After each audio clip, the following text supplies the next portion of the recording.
მედროვე თამაშების ინდუსტრიასა და ტექნიკას რომ ვუყურებ, ისეთი შთაბეჭდილება მრჩება თითქოს მსხვილმა კომპანიებმა მხედველობიდან რაღაც მნიშვნელოვანი გაუშვეს.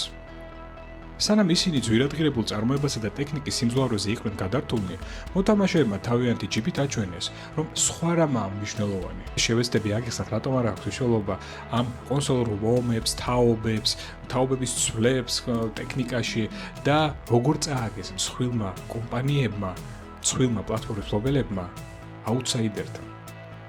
ეს რეტრო დილეტანტის არხია. მოთავთ კომფორტულად და დავიწყოთ. მსხვილმა პლატფორმის მფლობელებმა დაივიწყეს, რომ ტექნოლოგიების მთავარი ხიბლი არა მათი სიმძლავრეა, არამედ ემოციები და გამოცდილება, რომელსაც ისინი გვაძლევენ. ძველს ვიდეოებში ვახსენებდი, რომ 90-იანებისა და 2000-იანების დეველოპერები ცდილობდნენ ახალი ტექნიკის საშუალებით თავიდან გაიაზრებინათ თამაშები, ქმნიდნენ უნიკალურ მექანიკებსა და ტექნიკურ ხრიკებს. ბოლო დროსაც კი რამდენიმე თამაშმა მართლა გაგვაუცა, მაგალითად Kingdom Come Deliverance 2 და მისი რეალიზმის მექანიკები, Days Gone-ის ზომბების ხროვა, სუსტ PlayStation 4-ზე, ბალასტას ელემენტების სინერგია და Tears of Kingdom-ის სისტემური და იდეალამდე მიყვანილი დიზაინი.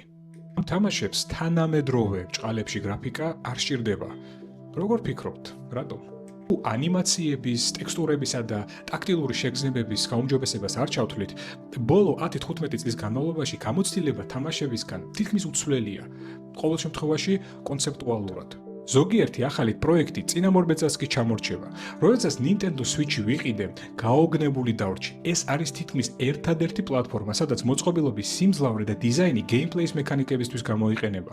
მიუხედავად იმისა, რომ ეს სუსტი ტაბლეტია, ის საშუალებას გაძლევთ ითამაშოთ ისე, როგორც გსურთ, პორტატულად, ტელევიზორთან, მარტო თუ მეგობრებთან ერთად, ყუთიდან ამოღებისთანავე. დამატებითი ხარჯების გარეშე. ასევე მაგარი ფუნქციები, როგორიცაა გაუმჯობესებული ვიბრაცია, რომელიც Sony-სა და Xbox-ის მერვე თაობის გეიმპადებზე, რა თქმა უნდა, უფრო დახვეწილია, მაგრამ Switch-ი მანამდე გამოვიდა. გარდა ამისა, გიროსკოპი და სხვა საინტერესო ხრიკები. ამ მსხვილი კონსოლები ერთმანეთს ეჭხუბებოდნენ და Switch მოძველებულ მოწყობილობად ლანძღავდნენ, მისი სიცოცხლის ციკლი დასრულდა და რა გამოვიდა? Switch-ი ყველაზე პოპულარული კონსოლია 152 მილიონი გაყიდული ერთეულით. ის მერვე და მეცხრე თაობის კონსოლებს შორის გამოვიდა და წინა თაობის ლიდერის PlayStation 4-ის გაყიდვებს 30 მილიონით გადაუსწრო. თანაც ახალი მძლავრი მოწყობილობების გამოსვლის შემდეგ მისი გაყიდვები მხოლოდ გაიზარდა. ინდუსტრიამ ამას საკმაოდ ლოგიკურად უპასუხა. ვინ წარმოიდგენდა, რომ PC gaming-ის სიმბოლო Huawei ნაცვლად მძლავრი კონსოლისა თუ სისტემური ბლოკისა გამოუშვებდა კომპაქტურ მოწყობილობას საშუალო მახასიათებლებით, რომელიც Switch-ით იყო შთაგონებული. უფრო მეტიც, Steam Deck-მა გამოიწვია პორტატული სათამაშო კომპიუტერების ახალი ტალღა. როდესაც Steam Deck-ი ავიღე ხელში, მივხვდი, რომ ვიდეო უნდა გადამეღო. მიუხედავად იმისა, რომ კოლექციონერი არ ვარ, მე დამიგროვდა რაღაც რაოდენობის პორტატული მოწყობილობები, სავარაუდოდ შეამჩნევდით. რადგან მხოლოდ მათზე ვცნობ ერთგვარ გულწრფელ ბავშვურ სიამოვნებას თამაშებისგან. განსხვავებით მსხვილი კონსოლებისა, რომელზეც ყველაფერი ერთფეროვანია. ტაქტილურად Steam Deck-ი საუკეთესო სათამაშო მოწყობილობაა, რაც კი მქონია. ზოგი ამბობს, რომ პლასმასი იაფასიანია, მაგრამ Sony-ს და Nintendo-ს გეიმპადებთან შედარებით ის პრემიალურად გრძნობს თავს. ფორმა იდეალურადაა გაწონასწორებული. სტიკები საუკეთესოა, რაც კი გამომიცდია.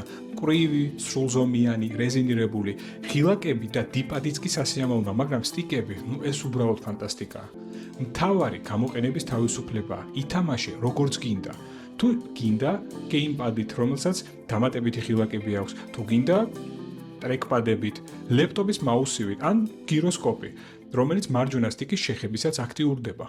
მაგრამ პრობლემებიც აქვს. აი მაგალითად, თუ გინდათ სხვა მაღაზიების გადმოწერა, მაგალითად როგორიცაა Epic Games-ი, ეს უკვე ცოტა პრობლემებთანაა კავშირში. მოგიწევთ პროტონის დაყენება დესკტოპ რეჟიმში და ცოტათი ჩალიჩი, მაგრამ აქვე თავისუფლება. შეგიძლიათ საერთოდ არ გააკეთოთ Steam-ის ბიბლიოთეკა ცხოვრების ბოლომდე გეყოფათ. მიუხედავად იმისა, რომ Steam Deck-ი შეგიძლიათ ნებისმიერი კაბელით შეაერთოთ ტელევიზორზე, ნებისმიერი USB-C კაბელით.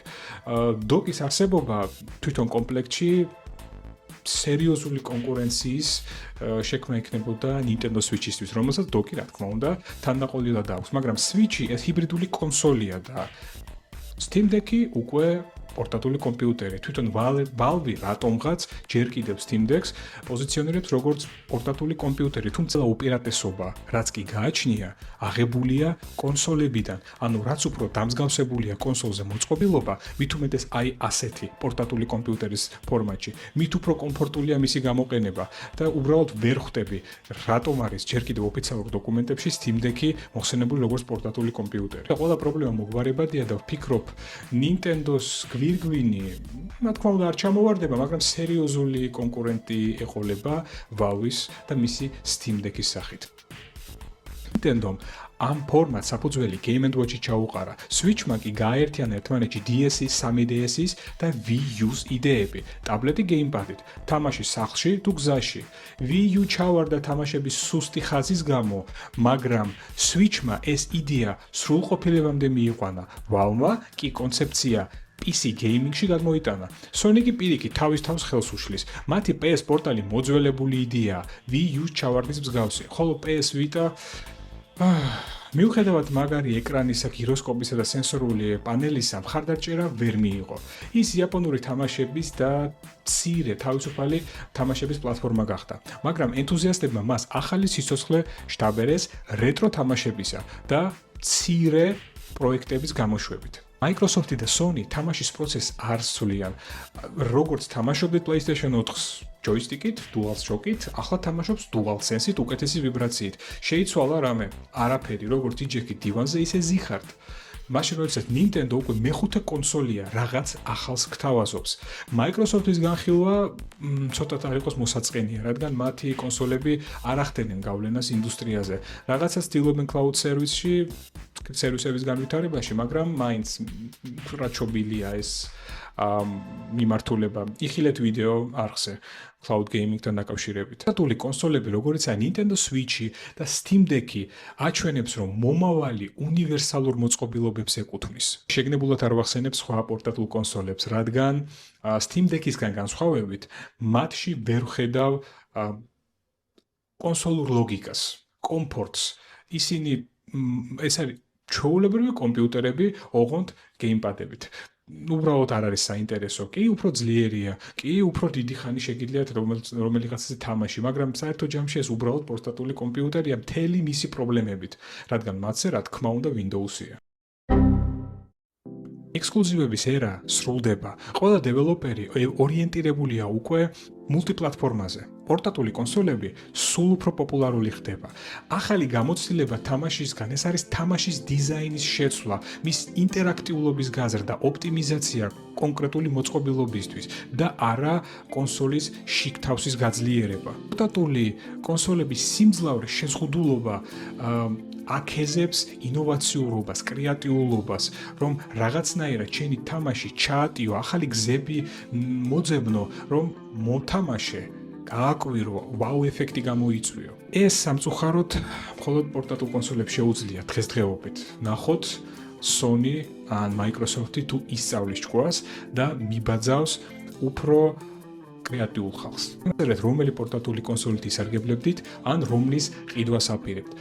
და გამიზიარეთ თქვენი აზრი, როგორი იქნებოდა იდეალური პორტატული მოწყობილობა. ეს იყო რეტრო დილეტანტი. მადლობა ყურადღებისთვის და ნახვამდის.